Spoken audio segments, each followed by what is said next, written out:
अखिल mori साहब, ख़ासि तौर ते महिरबानी साईं इसहाक़ अंसारी साहब जी।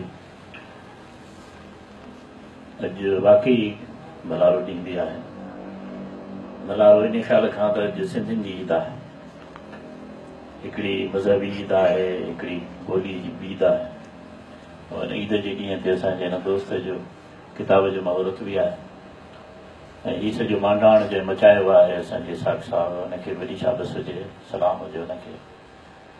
ऐं हिन दौर में पंहिंजे वालिदेन खे यादि रखणु मां सम्झां थो त तमामु अहम तरीन ॻाल्हि आहे जेका साईं कई आहे। साईं खे इहा मुबारक ॾियां त साईं जन जी वालिद साहब जे नाले ते हनीस अकेडमी जो हुते कार्नर ठहियो आहे, हुनजी बि साईं खे मुबारक हुजे, हुनजे सभिनी भाउरनि खे मुबारक हुजे। असांजो हीउ जेको दोस्त आहे हिदायत, इन जे मुतलिक़ ॻाल्हियूं त तमामु घणियूं आहिनि, शाइरीअ जे हिसाब सां बि, दोस्ती जे हिसाब सां बि। पहिरीं त मां चवां त दोस्ती जे हिसाब सां ई खरो माण्हू आहे। चवंदे पोइ भले कंहिंजी बेइज़ती थिए त थिए, साईं पंहिंजी ॻाल्हि करे ॾींदो ऐं चङो कंदो आहे। ॿ टे भेरा हिन जी जेका अहिड़ी सूरत हाल हुई, तमामु घणी मोहबत दोस्ती साईं ताजुल व्यवस्था सां हिन जी।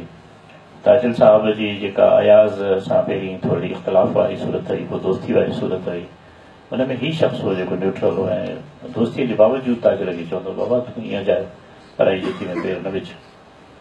सो इहा बि हिकिड़ी ॻाल्हि आहे त दोस्ती पंहिंजी जाइ ते आहे, पर जेको अदबी मक़ाम असांजे हिन वटि मुक़ररु थियल आहे हिदायत वटि, उन में हुन दोस्ती जो इहो ख़्यालु न रखियो, छो त अदब वारी जेका अज़मत आहे उहा हिन वटि वधीक उत्तम आहे। साॻी ॻाल्हि हिन जे कितनि में बि असां ॾिठीसीं त चंद लफ़्ज़नि में अख़बार में रोज़ानो लिखणु हिकिड़ो त ॾुखियो कमु आहे, ॿियो चंद लफ़्ज़नि में पंहिंजे अॼोकी सूरत हाल खे बयानु करणु, सो उहो हिकिड़ो प्रोफेशनल राइटर करे सघे थो। त मां सम्झां थो त हिदायत में प्रोफेशनल राइटर वारी हिकिड़ी कैफ़ियत आहे। हू फिल्मदी हाणे जो हाणे बज़ला संजी बि करे सघे थो ऐं कंहिंजी शाइरी जे ज़रिए सियासत जी जेका उथवे आहे या सियासत जी जेका उथल बदल आहे उन ते बि हू तनक़ीद करे सघे थो ऐं वेठे वेठे हू करे सघे थो, को मसइलो कोन्हे हुन जो। हीउ हिकिड़ो असांजे ज़माने में हिकिड़ो शुरू थियो इहो कमर्शियल राइटिंग्स जो कमु। मां सम्झां थो इन में असांजो वॾे वॾो नालो कमर शहबाज़ जो आहे, वरी कमर्शियल राइटिंग में असांजे शमशेर जो बि नालो आहे। त साॻिए नमूने सां किताब जेके दोस्त लिखनि था, इहे असां उनखे चवंदासीं त कमर्शियल राइटर्स आहिनि जेके उन महिल जो उन महिल उन वक़्त जी ज़रूरत खे पूरो करे सघनि था।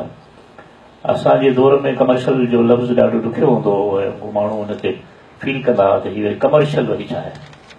कमर्शियल जो मतिलबु इहो आहे त उहो माण्हू एतिरो तयारु हुजे जो उन महिल हुनखे चइजे, उहो ड्रामो लिखी वञे, हुनखे चइजे तो कहाणी लिखी वञे, हुनखे चइजे माना हुनखे देरि न लॻे ऐं हू पंहिंजे उन जेको बि हुनजी टैलेंट आहे उन जे ज़रिए हू क़दम ॻाल्हि खे पेश करे सघे।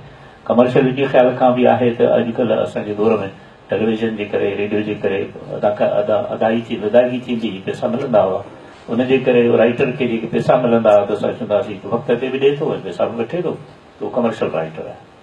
सिंध में कमर्शियल राइटर घटि आहिनि ऐं हाणे त बिना मां सम्झां थो न आहिनि, छो त अख़बारूं बि इन्हनि खे राइटर्स खे पैसा नथियूं ॾियनि ऐं मां नथो सम्झां त हिदायत खे इन किते जा के पैसा मिलिया हुजनि। चाराना बि जेकॾहिं रोज़ानो ॾियनि त हिन महिल अॼु बंगलो ठाराए वञे हा, त अख़बार वारा इहो कमु नथा करनि ऐं इहो थियण बि ईअं घुरिजे। असांजा ईअं थींदो आहे त हिकिड़े भेरे जी अदबी बोर्ड जो जेको रिसालो आहे टिमाही महिराण साईं, हुन में असां कोशिशि कईसीं त हिन में जेको राइटर लिखे थो हुनखे 4 पैसा ॾियो। नई ज़िंदगी बि पैसा ॾींदी हुई, हाणे नई ज़िंदगी जो छा हाल आहे, पर थिए ईअं थो त इहे राइटर्स, इहे जेके एडिटर्स आहिनि या जेके इदारा आहिनि, उहो इहो नथा सोचनि त इन राइटर्स जो पेन पनो बि ख़र्चु अचे थो, या असांखे जेको टपाल में मोकिलींदा हुआ, हाणे त SMS अची वियो आहे, अॻे टपाल में मोकिलींदा हुआ त हुनजो बि ख़र्चु अचे थो। उन्हनि खे इन क़िस्म जो अहसासु न आहे, जॾहिं त उन्हनि जो रिसालो हले हिननि जे लिखणनि ते थो, हिननि शाइरनि हिननि अदीबनि जे लिखणनि ते रिसालो हले थो, न त हुनजो रिसालो कहिड़ो छा हूंदो हुनजे अंदरि, छापना त कोई न वठंदो। सो हिदायत जो इहो हिकिड़ो कारनामो आहे मूंखे हिकिड़ी यादि थी अचे, असां सचल साईं जे मेले ते हुआसीं। काजल बि हो, साईं हिदायत बि हो, शमशेर बि हो, ताज बलोच बि हो। ऐं उहो ज़मानो असांजो अलहड़पन जो ज़मानो, अञा बि चइजे छा चइजे अलबेलाई जो ज़मानो। सो ही पंहिंजी जाइ ते अलबेलो बि ॾाढो सुठो रहियो आहे, सुठा कपिड़ा पाईंदड़ रहियो आहे। ऐं शाइरीअ में जेका हुनजी अदायगी आहे उहा अॼुकल्ह त ड्रामो घणो थो हले शाइरी पढ़ंदे, ॾाढा हथ हलनि था, ॾाढो अलाए छा छा थिए थो, पर हीउ ॾाढे एतिराम सां पंहिंजी शाइरी पढ़े थो ऐं ॾाढे अदब सां शाइरी पढ़े थो। हिन जी जेका अदब वारी लफ़्ज़ जेको मूं इस्तेमालु कयो उहो इहो ॾिसो त ही शाइरी पढ़ंदे अजायो अजायो तव्हां न ॾिसंदो त मथां तव्हां दाग़ ॾियो, हीअ अखियूं हेठि करे पंहिंजो शहर पियो पढ़ंदो।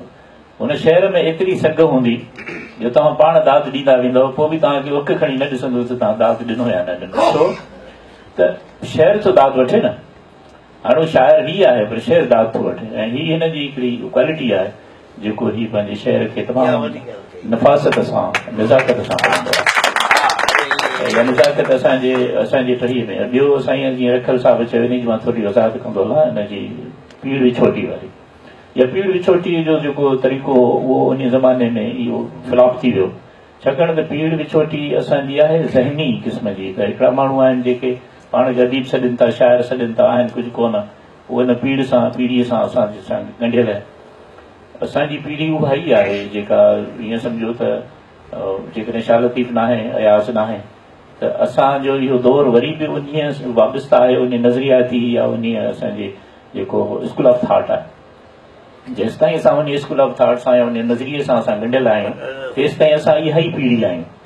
जीअं असां चवंदासीं शाह लतीफ़ आहे, सचल सरमस्त आहे, बेदिल आहे, हमल आहे, मिसरी आहे, इहो हिकिड़ी पीढ़ी आहे, सॼी हिकिड़े लांड आहे शाइरनि जी, अदीबनि जी।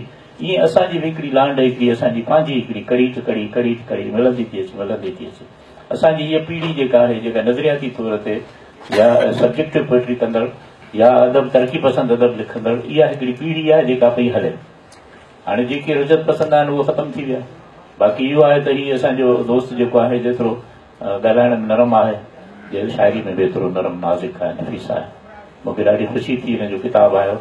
मूं सोचियो त हिन मुहूर्त जे दौरान ही किताबु फुलाए वञा, पर पोइ मौक़ो न मिलियो मूंखे उमेद आहे त मूंखे पंहिंजे प्यारनि हथनि सां ॿ अखर लिखी ॾींदो।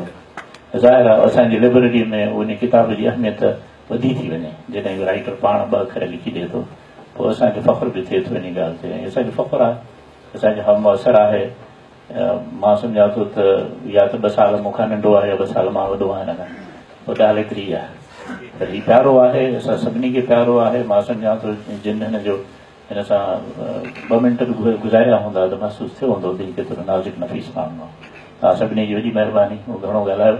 ऐं इन में जंहिंजी का दिल आज़ारी थी हुजे कंहिं अदीब शाइर जी, त उहो मूंखे माफ़ करे।